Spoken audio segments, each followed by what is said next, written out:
Oh, come on. Tom, if you put your hand near it, it won't go out. Yeah, but I might go up. Okay. In Matthew 5, it says this, okay? It says, you are the light of the world. This is Jesus speaking to his disciples. You are the light of the world. A town built on a hill cannot be hidden. Neither do people light a lamp and put it under a bowl. Instead, they put it on its stand, and it gives light to everyone in the house. In the same way, let your light shine before others, that they may see your good deeds and glorify your Father in heaven. But in John 8:12, Jesus says he is the light of the world. So which is it? Are we the light of the world, or is he the light of the world? Which is true? What do you reckon? I reckon that we can be the light of the world if we let in the light of the world to be in us, and then we are the light of the world. You get 2 cookies at some point when there are cookies. But you're absolutely right. That is well done. You are the cookies, okay? Because Jesus is the light in you shining outwards, okay? But if you are Jesus' light, you actually have a responsibility. Ooh, we don't like that word, responsibility, okay? When people look at you, are they seeing Jesus? Now, just a bit of context for this kind of thing. So back in the day, say about 2,000 years ago, they didn't have light bulbs and they didn't have electricity. I know that's shocking, and things were still in colour, they weren't in black and white. What they used to have is this stand in the middle of a room.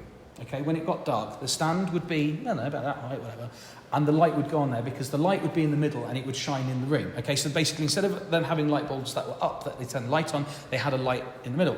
Now, what people wouldn't do, because it would be dumb, is like, I'd like to see things at night. I'll put light on, I'll put bowl over light, because we know what happens if you try to put a bowl over a light, don't we?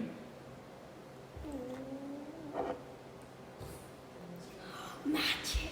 Now, it isn't instant. Watch. It's fascinating. Does it blow out? It's interesting, isn't it? Because actually, it takes it. But look. What? Just watch it. Just watch it. Yeah. Watch. Don't commentate. It's nothing to get orange. But look at it. It's gone out. Okay. But Kieran's absolutely right. You cut off the oxygen, and the light goes out. But this is an interesting symbol. Great. Right, this is an interesting symbol.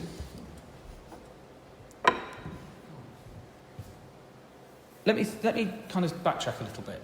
When you're at school, and you've done Sunday, you've done whatever things you're doing, whether you've come to this, whether you're doing other Christian things during the week, whether it's like when you used to do, those of you who were here for, I can't remember what it was called. Oh, what do we do on Tuesday? Explosion Club. Right, sorry, Abby. Right.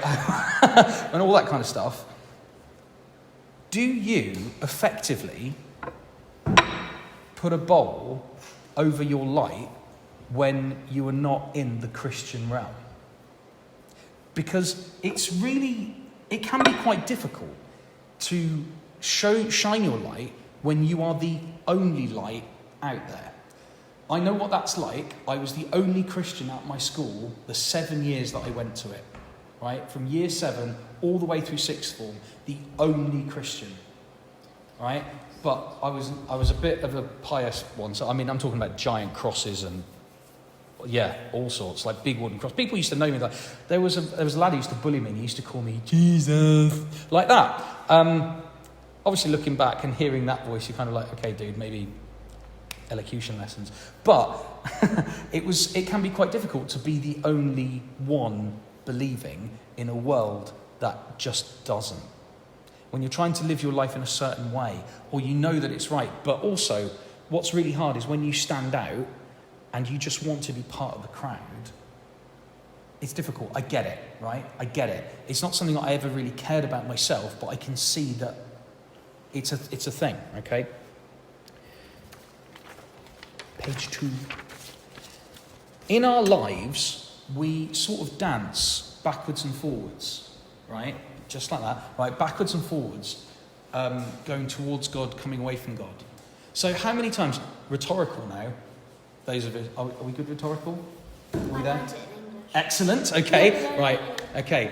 That sometimes we do things that's God encouraging, and sometimes we do things that are God discouraging. For example, we might go to church, and it's good, and we've learnt something, and we've been with our Christian friends, and it's like, yay, I'm feeling very goddy today. But then what happens is that maybe with our friends at school, and we've let some kind of worldly joking that's inappropriate kind of get into our vocabulary, or maybe there are certain words that we've kind of picked up that we should, that we would definitely not say in church. Or maybe we're not even letting our closest friends, I say that inverted commas, our closest friends at school who don't know Jesus, that we're in fact Christians. I had a very, very strange moment at work, and I always find it funny when people find out that I'm a Christian, because I think it's really, really obvious. Now, I've been working in Rowcroft for months, and there's this one guy, by the way, some of you know this, my nickname at work is Tom the Baptist.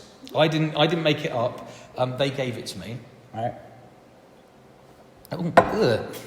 I clearly have problems. My mum would be so embarrassed by that.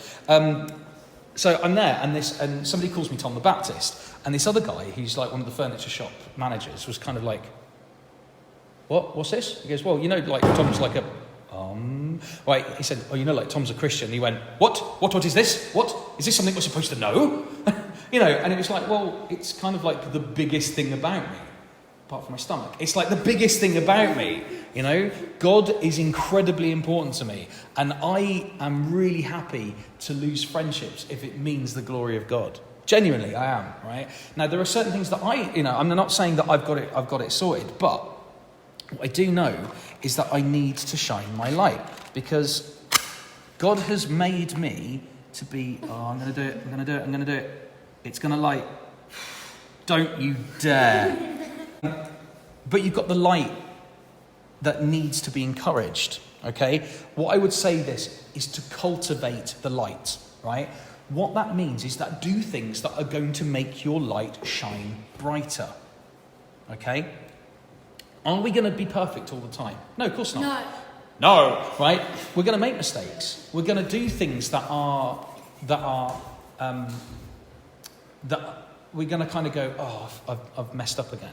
What's amazing about the cross of Christ is that Jesus died to take away all the consequence of your sin, okay? It means that anything that you've done, once you kind of go, you are my God, Jesus, anything that you've done is already sorted.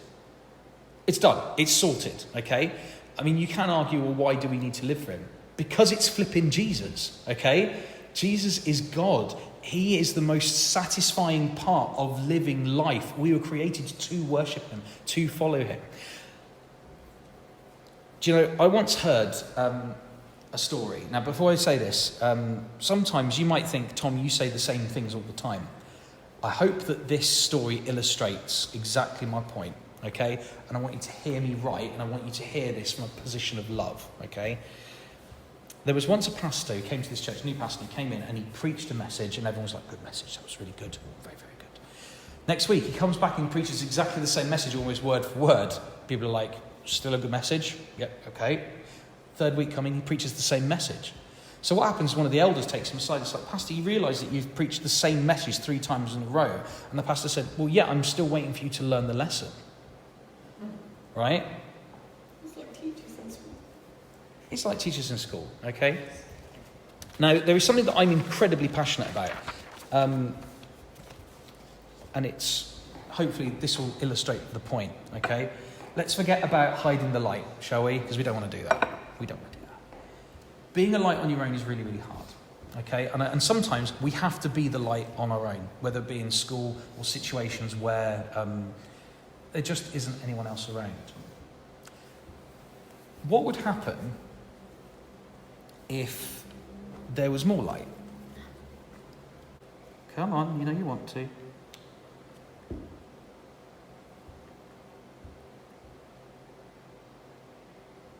Tea lights are fascinating.